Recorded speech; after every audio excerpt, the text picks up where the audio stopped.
bewailing, ate the blessed land as her mother folded her arms atop her covered head.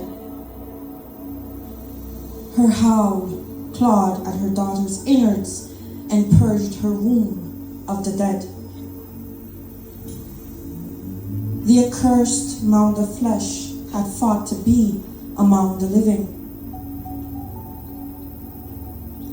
The blood, thickened and slow to stream, was this child's offering.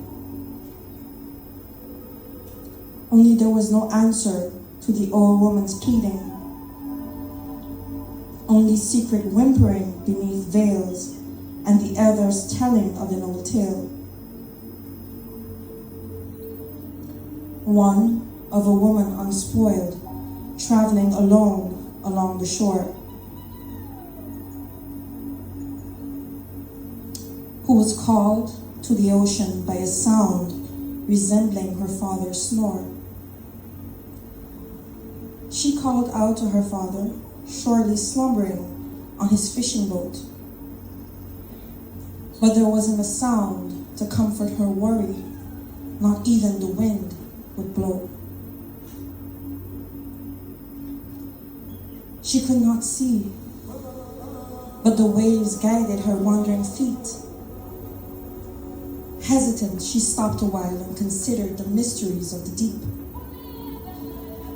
But there rose again the deafening sound of her father's heavy breath. And so came the courage to take a dozen more steps. The sand beneath her feet dissipated, and she was left to wade.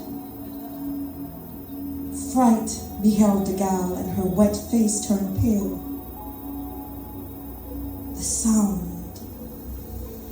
The sound turned into a song. A whistling and a humming had a bound. Suddenly, hands held her head above water and her body was left swaying down. She screamed as the beast beneath sinned in his indiscretion. The salt blistered the fine folds that were mangled by the animal's occupation. It did not swallow her whole, for the feast was had by the taking of her soul. She was spat out of the ocean and left to rot by the seashore. Only she lived and carried the seed of the bounding main bore.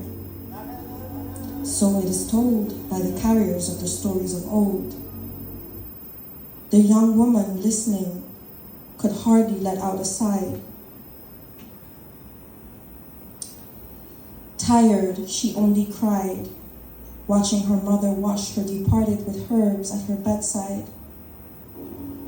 Suddenly, a quiet fell, and all bowed to welcome the patriarch who had gone out to grieve.